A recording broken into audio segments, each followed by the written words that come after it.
లోకములో అనేక మంది దేవుని మార్గాలను విడిచిపెట్టి దేవునితో నడవక తమకిష్టమైన మార్గాల గుండా నడిచి చాలా నష్టపోయిన వాళ్ళు లెక్కకు మించింది.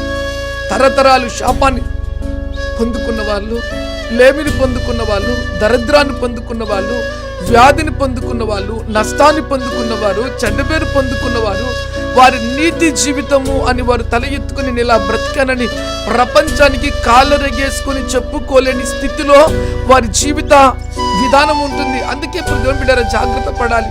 నువ్వు జీవించే ఈ చిన్న జీవితం కొద్దిపాటి కాలమే నువ్వు భూమి మీద జీవించదు. ఈ లోకములో టైం ఎలా పరిగెడుతుందంటే చక్క పరిగెడుతుంది. కళ్ళు మూసుకొని నువ్వు లేసావంటే నీ జీవితంలో ఒక 24 గంటలు నువ్వు అయిపోయినాయి.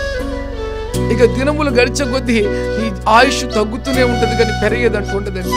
అయితే నీ జీవితంలో నీ గడియలు చాలా ప్రాముఖ్యమైనవి. అందుకే నీ జీవితంలో తీసుకునే నిర్ణయం మీద నీ జీవితం ఆధారపడి ఉంటుంది. అందుకే